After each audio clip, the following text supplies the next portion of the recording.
उसी शो से मैं नवीन जी से भी मिली हूँ and he is been a sweetheart. अभी इनकी तबीयत भी थोड़ी बिगड़ गई थी but I am glad to know कि अब आप अच्छे हो गए हैं।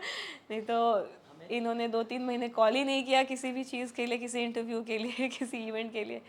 तो फिर मैंने पूछा कि but now he is good in shape. चलिए। बिल्कुल मैं आई एम वेरी थैंक मतलब मेरे शो में जितने भी अभी तक जितने अप्स एंड डाउन्स जितने भी रहे हैं ना, बट उस शो में एक फुलफिलिंग वाला मुझे एक्सपीरियंस मिला है। तो तो I am very very thankful for that show. आज भी वो सारे आर्टिस्ट हैं जो भी सह कलाकार थे, साथी कलाकार, उनसे बातें होती हैं रोज? हाँ हाँ, बात मतलब वी आर ऑल कनेक्टेड। वो तो हो ही जाता है कि एक बार जब शो ख़त्म होता है तो आप उतना नहीं मिल पाते हैं, क्योंकि जब शो कर रहे होते हैं तो आप ऐसा हो जाता है कि मोर देन फैमिली वो बन हाँ, जाते वो हैं। तो मतलब डेली रूटीन होता डेली है। रूटीन हो जाता है कि मतलब कुछ भी प्रॉब्लम है, छोटी बड़ी प्रॉब्लम है एंड एक दूसरे का हेल्प है, सपोर्ट है। और ये भी चीज़ होती है कि आप अगर आप कोशिश भी कर रहे हो ना कि भाई थोड़ा छुपा लूँ मैं, थोड़ा या किसी से डिस्कस ना करूँ, बट वो भी पता चल ही जाता है कि मतलब as an actor you can sense it. अब आपके साथ में 13-14 घंटे बैठे हो, मुझे पता है कि आप किसी प्रॉब्लम में आप बता नहीं रहे हो, इतना तो मैं समझ जाऊंगी ना कि भाई भाई कुछ तो लोचा चल रहा नहीं, है। ये बात मैं बोलता हूँ, ऑन रिकॉर्ड बोलता हूँ कि पेशेंस की हद पार वहाँ के सारे एक्टर कर देते हैं, भले स्टार का हो, कलर्स का हो। मैडम खुद शेमारो से थे, दंगल टीवी का हो, क्योंकि उस रूट पे आना जाना मतलब जो रास्ते ओह, होते हैं ना कि वो खतरनाक होते हैं, मतलब जाके आ जाओ तो ऐसा लगता है भाई ये आपने जीवन मुझे तो क्या याद कंप्लीट है। दिला दी, मेरे दिमाग में ना वो पूरा पिक्चर बन गया है बिल्कुल। तो कैसा रहता है ट्रैवलिंग एक्सपीरियंस, कैसा होता था लाइक? ट्रैवलिंग का थोड़ा मुश्किल हो, थोड़ा नहीं बहुत ही मुश्किल हो जाता था बिकॉज एक तो दूर भी है। मैं मतलब नायगांव एवरीडे ट्रैवल करना, और वो भी ऐसे टाइम में जहाँ पे पहला सीन आपका लगा है और लास्ट का सीन आपका लगा है। तो एक ये भी है कि भाई अगर आप थोड़ा भी लेट पहुँचोगे तो काम नहीं चलने काम नहीं वाला है, है। क्योंकि मतलब कट टू कट होता है ना कि मतलब 15 मिनट में या 20 मिनट में एक सीन निकालना है, तो मतलब निकालना है तो अगला सीन फंस जाएगा। उसमें भी आप पहले सीन में आप रिक्वायर्ड हो, आप लेट भी जाना आपका चल नहीं सकता है कि चलो बैलेंस आउट कर लेते हैं। और मेरे साथ तो ऐसा था कि वो सीन्स भी शफल नहीं कर पाते थे क्योंकि हर सीन में मैं रिक्वायर्ड होती थी। तो सुबह के जो मतलब मैं 7:15 7:30 उठती थी, उसके बाद जो ट्रेनिंग लगती थी वो तो आप समझो रास आने में तो है ही है, वापस जाने में भी उतना ही है।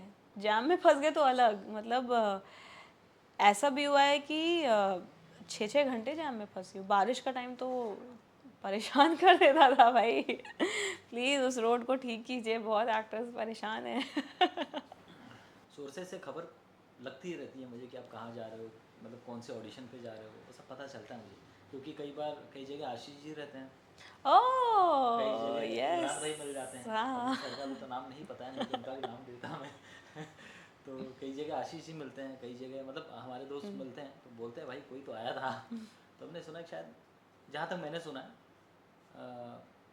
शॉर्ट लिस्ट हो चुके हो आप, लाइक कौन सा शो है, सन नियो का कोई शो है, लाइक आप वहाँ गए थे, आगे अभी बातें चली हैं तो? एक्चुअली क्या है ना कि अभी अभी राइट नाउ प्रोडक्शन हाउसेज में हम लोग नहीं जाते ऑडिशन के लिए, अब घर पे ही ऑडिशन बना के भेजते हैं।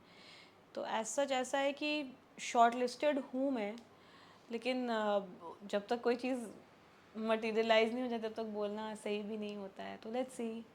बट वो मतलब सन नियो है या फिर कोई अलग चैनल है, लाइक नहीं अगर वो रिवील कर सकते हैं तो बाकी नहीं वो मुझे पता है सीक्रेट। एक्चुअली सन नियो तो नहीं है। I think it is Sony, Sony SAB का है वो okay. I think it was for Sony, Sony या Sony SAB, either of them है। बट लेट्स सी अभी चीज़ें जब ओवरनाइट बदल जा रही है आजकल, तो माय गॉड चलते शो में से ओवरनाइट चेंज हो जा रहे हैं कास्ट। तो मतलब इट्स टू सून टू से, बट मतलब ऐसा है कि हाँ अभी अच्छे ऑडिशंस दिए हैं, very hopeful also for good roles. But जब तक चीज़ें ऑन फ्लोर जाके शूट नहीं हो, जब तक प्रोमो नहीं आ जाता ना, तब तक नहीं कुछ कह क्योंकि सकते शायद इस आपके बारे में। साथ कभी हुआ भी है कि आपको यस शॉर्ट यस लिस्ट कर लिया गया यस, था। मेरे साथ हो क्या चुका क्या है क्या वक्त? ये। एक्सपीरियंस ये था कि it was a web series and मतलब वो मेरा पहला, अगर वो मैं करती तो वो मेरा पहला वेब सीरीज़ एक्सपीरियंस होता। तो ऐसा हुआ कि ऑडिशन दिया, they like the audition, audition देने के बाद अगले दिन ट्रायल्स हुए, लुक टेस्ट हुआ कि क्या कहते हैं जो मेरे को एक्टर हैं उनके साथ जो मेरा एक सीन था वो भी हुआ। एवरीथिंग वाज देयर, मतलब एवरीथिंग वाज प्रिपेयर्ड। मुझे घर मैं पहुंची भी नहीं हूँ उस ट्रायल से कि मुझे अगले दिन का कॉल टाइम भी आ गया, and we were suppose to shoot in Mahabaleshwar. And मैं रेडी हो रही हूँ, मैं रेडी होकर घर से निकलने वाली हूँ, मतलब it was in the morning, I believe it was 7:30 और इट वाज 7:45 कि मैं निकलने वाली हूँ घर से, जहाँ पे भी उन्होंने बोला था कि जहाँ से भी पिकअप है। एंड देन मुझे बोला गया है कि sorry did not work out, और मतलब सामान वामान पैक किया हुआ है कि जो 2-3 दिन हम शूट करेंगे उसके लिए। तो वो एक बहुत ही डिसहार्टनिंग सा एक्सपीरियंस रहता है। अब तो खैर इसकी आदत पड़ गई है, अब तो हम मान चुके हैं कि अगर इसमें नहीं हुआ तो इससे अच्छा ही लिखा होगा। But that was a very new experience, क्योंकि उस वक्त ना वेब सीरीज़ जस्ट नया नया बूम ही हो रहा था। 4 साल पहले की बात बता रही हूँ मैं आपको। तो वो भी एक एक्सपीरियंस रह चुका है कि आप एकदम होपफुल रहते हो, चीज़ें बिल्कुल ऐसा है कि अब तो आपसे कोई ले ही नहीं सकता ये पोर्शन, लेकिन वो तब जाके कहते हैं ना रिजेक्शन आप देखते हो। So I think that is also a very bitter experience, but it kind of makes you stronger also, it prepares you for harsher situations। तो I think इसीलिए हम लोग अभी एज सच कुछ स्टार्टिंग फेज होता है तो हम लोग एक्टर ज़्यादा रिवील नहीं करते हैं इग्नोर ही कि करते हैं उसको। हाँ कि भाई जब तक आपके अगर कुछ आएगा तो छुपेगा तो नहीं डेफिनेटली, क्योंकि हम ऑडियंसेस के लिए ही काम करते हैं। अगर आएगा तो सबसे पहले ऑडियंस के ही सामने जाएगा। बट जब तक नहीं है तब तक we prefer not talking about it, because you never know things, मतलब इट चेंजेस दोनों ओवरनाइट। में नहीं, बट काफ़ी दैट इज़ चलते ट्रू, रहता दैट है। Is true. क्योंकि उससे ये होता है ना कि जो लोग आपको अप्रोच भी कर रहे हैं ना, उनके पास ये कॉन्फिडेंस होता है कि अरे अभी तो इसका कुछ ऑन एयर है, अभी अभी तो मतलब she has made a big name in the market. तो अगर इसको हम अप्रोच करें या इसके साथ हम काम करें तो वो पॉपुलैरिटी इसकी हमें साथ में मिलती चलेगी।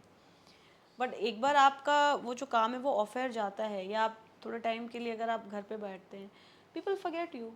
आप नहीं हैं तो आपकी जगह पे 15 लोग ऑलरेडी हैं लाइन में। तो मतलब keeping the emotional aspect aside, बहुत सारे पैरामीटर्स होते हैं जो कि शो को बनाने में जिनका हाथ होता है। Not just the actors, channel की पूरी टीम होती है, प्रोडक्शन हाउस की पूरी टीम होती है, क्रिएटिव्स एंड व्हाट नॉट। तो अगर इंटरनली क्या रीज़न रहा है, अब उसके बारे में तो मुझे नहीं पता, मैं तो बस उसी के बारे में कमेंट कर सकती हूँ जो मैंने देखा, मैंने सुना है। But it is very very heartbreaking, आपको लगता मतलब है ये टीवी इंडस्ट्री के लिए ऐसा होना सही है, किसी भी इंडस्ट्री के लिए? एक्चुअली किसी भी इंडस्ट्री के लिए होना सही नहीं है, क्योंकि जब कोई आदमी आता है एक शो में तो बहुत ही उम्मीदें लेके आता है, मतलब everybody is ready to work hard, क्योंकि उनको पता है ना कि उनको वहाँ तक पहुँचने में कितनी मशक्क़त करनी पड़ी है, with different hopes, with different future plannings, वो सब लेके एक शो में आते हैं। और वो सब मिलने के बावजूद भी अगर अचानक से वो चीज़ आपके हाथ से चली जाती है और आपको रियलाइज़ भी नहीं होता कि भाई मेरी क्या गलती थी, तो that is something which is not correct. Ethically तो करेक्ट है ही नहीं ये चीज़ें। But as a career graph देखा जाए तो वो भी सही नहीं है, क्योंकि अब अगर आपको इतने बड़े शो से रिप्लेस किया जा रहा है तो आपको दूसरे शो में भी लेने के लिए लोग सोचेंगे कि was she not lucky enough for the show, या वॉज अ परफॉर्मेंस वीक, कुछ तो ऐसा रहा होगा रीज़न जो कि उसको एक चलते शो से निकाल दिया गया। क्योंकि अगर रेटिंग्स की बात की जाए तो आजकल बहुत मुश्किल है किसी शो में अच्छी रेटिंग पाना। मतलब कितने सारे ऐसे शोज़ होते हैं जिसमें बड़े नोन फेसेस हैं, ऐसे फेसेस हैं जिनको हम लोग बचपन से टीवी पे देखे आ रहे हैं, उनके भी शोज़ नहीं चलते हैं, उनकी भी रेटिंग्स नहीं आती, तो is it the actors fault? अब ये सोचने वाली बात है कि मतलब was it actually the actors fault? क्योंकि अगर आप किसी शो को बना रहे हो और एक शो बहुत लंबे टाइम तक अच्छा चला है तो उसकी एक पर्टिकुलर ऑडियंस बन गई है, लोग उस पर्टिकुलर कैरेक्टर से कनेक्ट हुए हैं। बट जब आप उस शो में एक जनरेशन लीप ले आते हो तो आप सब कुछ एक न्यू एज तरह से दिखाते हो, लेकिन आपकी ऑडियंस तो सेम है ना। तो आप कैसे एक्सपेक्ट कर सकते हो कि एक न्यू एज कैरेक्टर या एक न्यू एज जनरेशन उस मंझे हुए ऑडियंस से कनेक्ट करे? टाइम लगेगा ना, या स्टोरी लाइन कुछ चेंज होनी चाहिए वैसी कि मतलब it suits both the age group. तो they are lot of parameters, उसके बारे में कुछ बोल नहीं सकते, बट हाँ मैं एक एक्टर के तौर पे बोलूँगी कि it is a very my God, मतलब अब सुन के भी ऐसा लगता है कि यार किसी के साथ नहीं हुआ ऐसा। चलो आपके मूड को थोड़ा लाइट कर देते हैं। हाँ बिल्कुल। और अ, जहाँ एक पॉडकास्ट में मैंने सुना था कि शैली को शाहरुख खान बहुत पसंद है, हाँ हाँ ऑब्वियसली यार, लेकिन किसको काम उसको नहीं पसंद है। लेकिन काम उसको रणबीर कपूर के साथ करना है, हाँ रणवीर सिंह के साथ, नहीं मतलब लॉजिक शाहरुख, समझा नहीं नहीं नहीं मुझे। नहीं नहीं देखो काम तो मैं उनके साथ करना 100% चाहूँगी। अगर मैं इतनी लकी हुई कभी कि शाहरुख खान के साथ मैं एक स्क्रीन स्पेस शेयर करूँ तो नथिंग लाइक दैट, मतलब वो फ्रेम तो आप समझ रहे हो एक लास्ट। मतलब वो अमर हो जाएगा वो पर्टिकुलर वो फ्रेम भी जिसमें मैं शाहरुख खान के साथ दिखी होंगी। तो मतलब ही हैज़ मतलब ग्लोबल लेवल पर उन्होंने क्या इंडिया को पहुंचाया है, माय गॉड। तो वो तो अगर हो जाए तो मतलब नथिंग लाइक दैट। बट हाँ अगर आप मुझे अभी बोलें कि मैं किसके साथ काम करना चाहूँगी तो शाहरुख खान तो है ही है, वो तो आप जगह हटा नहीं सकते। But Ranbir Kapoor and Ranveer Singh both. देखिए अभी क्या है ना कि अभी बातें तो चल रही हैं, मैं इस चीज़ को डिनाई नहीं करूँगी, बट बात कितनी मटीरियलाइज हुई है उस बारे में मैं नहीं कह सकती हूँ, क्योंकि इंटरनली क्या होता है मुझे नहीं पता। मैं जल्दी मतलब मैं खुद भी चाहूँगी कि जितनी जल्दी काम वापस से शुरू हो वो मतलब मेरे लिए भी बहुत अच्छा हो जाएगा। बट हाँ इस बार मुझे थोड़ा एक शो के बंद होने के बाद ज़्यादा टाइम इसलिए भी लग गया वापस से आने में, या लग रहा है रैदर, इस बहुत अब मैं ना काम को लेके थोड़ी सी चूज़ी हो गई हूँ। बिकॉज खुद में भी ऐसा लग रहा है कि कुछ थोड़ा सा ऐसा हो, थोड़ा इंतज़ार करके ही मिले, बट कुछ ऐसा मिले जो कि शायद ऑडियंस ने पहले नहीं देखा होगा, या something which defines my craft better than what I have already shown to the audience. तो एज सच अगर मसाला कुछ होगा तो मैं तो खुद ही सबसे पहले आगे बोलूँगी कि भाई देखो something is cooking. Something is cooking. तो आप लोग रेडी रहो। बट हाँ मतलब अगर कुछ कुछ अगर जल्दी शुरू हो तो आप सबको सबसे पहले पता चलेगी ये चीज़। आपसे ऑडियंस से क्यों छुपाऊंगी भाई। तो 2024 कैसा रहा और 2025 का वेलकम कहाँ करने जा रहे हैं, क्योंकि ऑलरेडी आप गोवा घूम चुके हैं, yes out of country out पता ऑफ नहीं। कंट्री भी घूम चुकी हाँ हूँ। सो 2024 का एक्सपीरियंस बहुत ही अच्छा रहा है। मतलब ऐसे एक्सपीरियंसेस जो कि जिनके लिए मैं बहुत ग्रेटफुल भी हूँ, जिनके लिए बहुत लर्निंग भी रहा है। मतलब मैं एक अपने आप को एज अ पर्सन ग्रो करते हुए देखा है इस पूरे 2024 में। जहाँ पे एक लंबा फेज़ था जहाँ पे आई वाज वर्किंग 24/7, और शो बंद होने के बाद I am like at home just waiting for the work to happen. तो वो इंतज़ार में भी जहाँ पे इतना काम किया और अब कुछ नहीं है अभी राइट नाउ, तो वो एक दोनों एक्सट्रीम फेजेस भी देख लिए हैं। आउट ऑफ कंट्री भी घूम के आई हूँ, यस। एंड वो फेस पे हाँ नज़र भी आ रहा है, हाँ मतलब मैं ग्लो, एकदम बहुत ग्लो मैं कर रहे हो आप। बहुत मैं तो ऐसा था कि अब तक मैंने सुना था कि एक्टर्स जो होते हैं बहुत लंबा काम करने के बाद एक वेकेशन लेते हैं, मैंने भी वो किया। तो अब मेरे को भी वो ऐसा प्राइड आ रहा है कि हाँ भाई I am also in the same category. तो हाँ सो मतलब बहुत अच्छा रहा है 2024 in terms of everything, in terms of high phase also and in terms of a growing phase also. Entertaining था लाइक। एंटरटेनिंग था, मतलब 2024 में तो अभी भी चल रहा है तो अच्छा रहा है। हाँ मैं ऑडियंस को देखिए आप अगर मेरा आप कोई भी इंटरव्यू सुनोगे मैं थैंक यू तो हमेशा बोलती हूँ। बिकॉज आज जो मैं हूँ अगर आप मुझे नहीं देते तो शायद मैं इस मुकाम पे आज नहीं पहुँचती। It is like all the love that you have given me is like मतलब बहुत I am in debt of that. और ऐसे ही आप मुझे प्यार दीजिए। Life is a roller coaster ride. मैंने तो बहुत ही एक छोटे लेवल पे एक्सपीरियंस कर रही हूँ या किया है, बट मैं ऐसे लोगों को भी जानती हूँ who has seen like lot of harsh realities of life, but not losing hope is one की जिससे आप सच में आगे जा सकते हैं एंड आसपास के लोगों को भी मोटिवेट कर सकते हैं। I am saying this because I am somebody who doesn't lose hope very easily. I think that is one good thing about me कि मैं बहुत जल्दी होप नहीं लूज़ करती हूँ। मैं मतलब it takes a lot of time for me to give up on something. मैं बहुत हद तक कोशिश करती हूँ कि कोई चीज़ हो रही है तो होनी ही चाहिए. So don't lose hope. ज़िंदगी को एक बहुत ही एक जर्नी की तरह जीना चाहिए. वही आप भी कीजिए.